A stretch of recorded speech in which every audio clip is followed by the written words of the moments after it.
Hi everybody, this is Takamori. Thanks for tuning in to MoriMusicTV. Today I'd like to talk to you about R&B chords.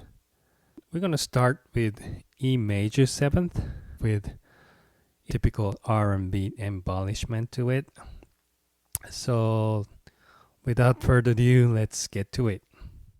Okay, let's take this shape with this 7th fret position. So here's E.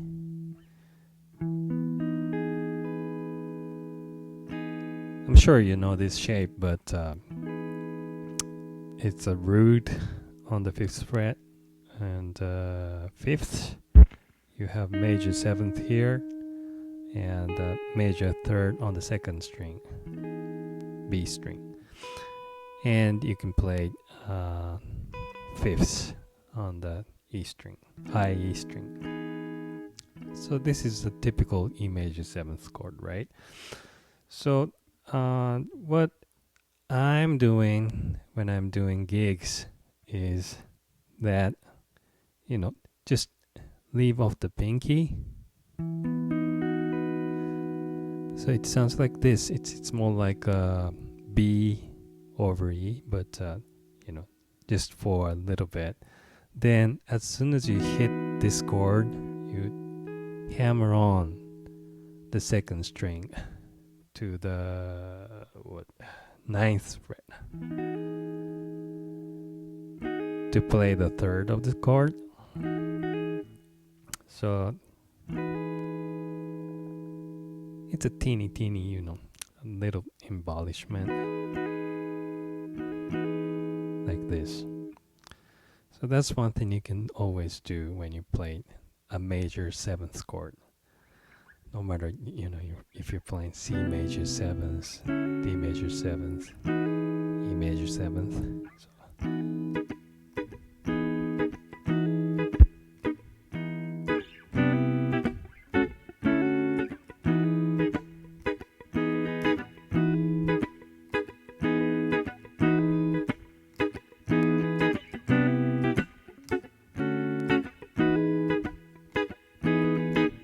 Like this, just a little thing. Okay, so that's one thing you can do, and it's more like a 6/9 chord. But whenever you see like a E major 7th chord on your chart, you can try to play this one too. It sounds more like one of the jazz chords, but it sounds good on whenever you play E major 7th chord.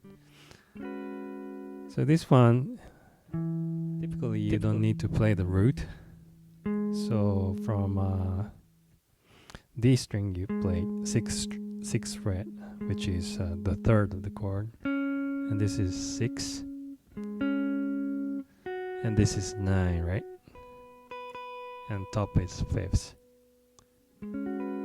So it's easy to play. Actually, it's easier to play than this shape. You only need 2 fingers, right? So you can play this.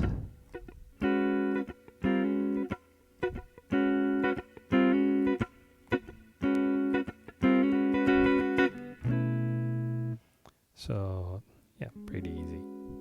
And when you play this chord, what you can do, every time you play a chord, you can try to find something to move around, or just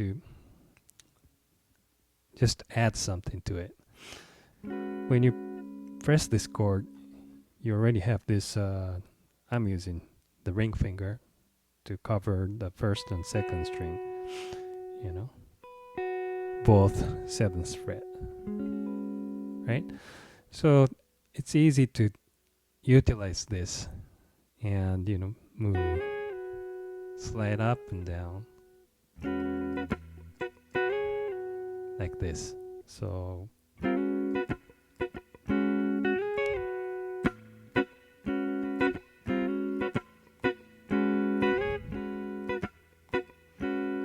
like this.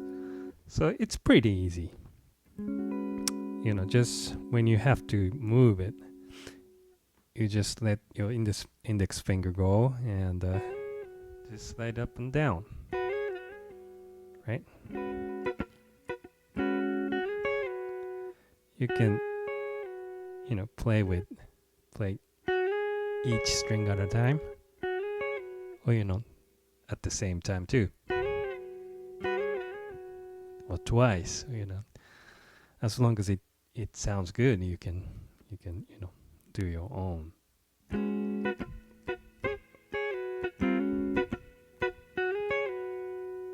Like this. So now you have two things, right? This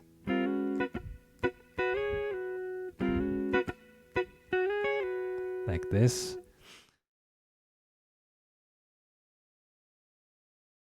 And one more thing you can do within this, around 7th fret position is that if you know this chord, this is E major 9th.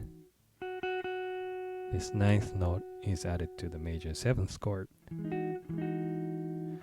And what I typically do when I'm playing a gig is I just lay my index finger to cover the 3rd and 6th, like 6/9 chord, right? And you play the root, 3rd, 6th, and the 9th like this. So this alone is called also 6/9 chord, E6/9. And what I'm going to do is, since I have my pinky left, so I can use it. I can utilize it, right? So on the 3rd string, G string, you can hammer on to the 8th fret, which is the major 7th note, note of the E major 7th. So you play a chord, then you add the major 7th. Just like you added the 3rd. This time with this shape, you can add the major 7th. Like this.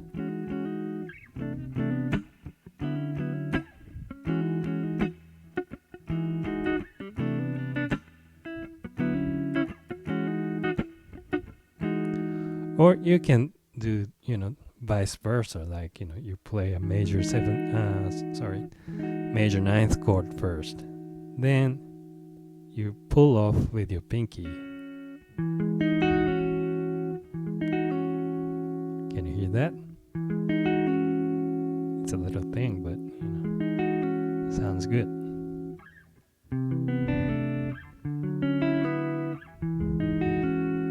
Like this. You can do the same with the other chord, the 1st chord too.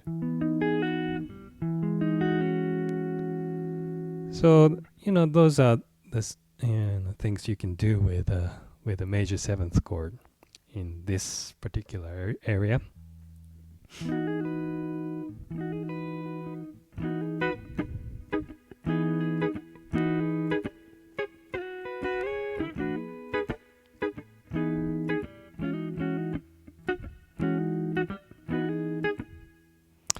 Also on the 1st chord, you can add the same,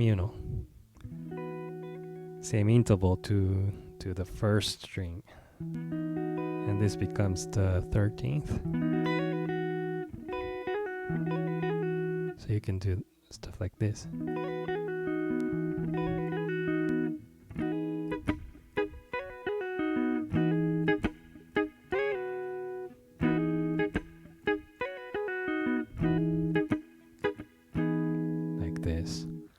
Okay, so that's pretty much what I do in this area.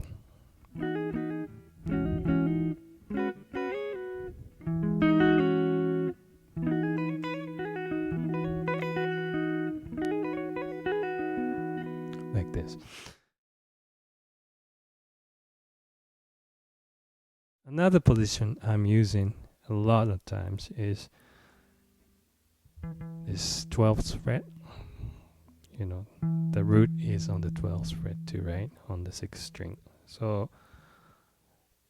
instead of using this typical, you know, major 7th shape, I often use this 6/9 with the major 7th on the top.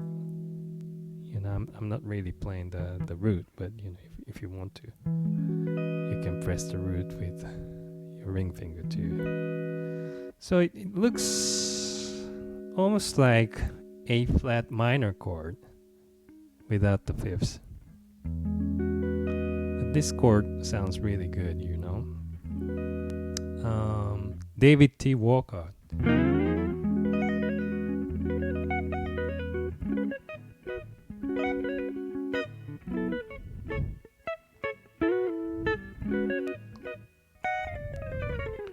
He used this chord a lot. So, you know, you can just start the minor chord shape from the third, the major third of the chord you want to play. So in this case, the third of E, major third of E is G sharp, right? So here it's a G sharp, or you know, A flat, whatever you want to call it. So then you form a minor 7th chord. Actually, this sounds good too.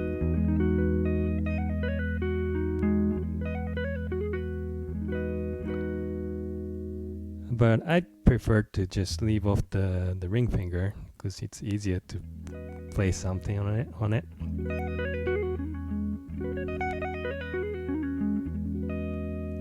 So I just use this one. This is more like you know, G sharp minor 11th or something. Yeah. But from E perspective, it's root, third, major 6, 9th, the 5th, and the major 7th. So you know, it perfectly fits to the E major 7th chord. And by doing this, you have, you know, a lot of fingers left to do some you know, tricks on it. So I typically do trill on the first string, another one on the second string. So the first string, the pinky goes to the 9th, which is F sharp, like this. And on the second string, you can do this trill, also to the 14th fret. On the third string, you play the 3rd and the 9th. So on the second string, it's 13th and 5th, or 6th and 5th, right? Then on the 4th string, it's major 7 and 6.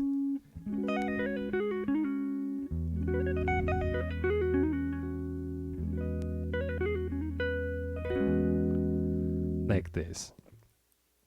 So, you know, if you're familiar with playing minor 7th chord with this shape, and you know, like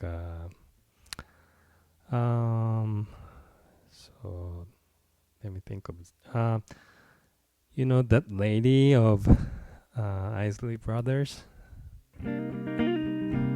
like this.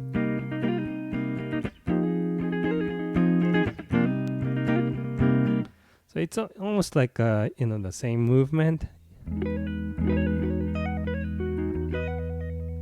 You do this kind of stuff a lot on this shape of minor 7th chord, right? So you can do the same thing for this E major 7th chord.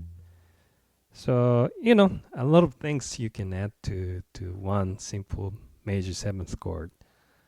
And, you know, there are more. And people like, you know, Isaiah Sharkey, Melanie Faye, a lot of people like, or Juba Smith, they do a lot of like unique tricks on it. So, if you're interested, you can check those people out, or you can just simply develop what you can do with the chord. All right, so that's pretty much it for this one. More stuff to come in, so don't forget to subscribe to the channel, and I'll see you on the next one.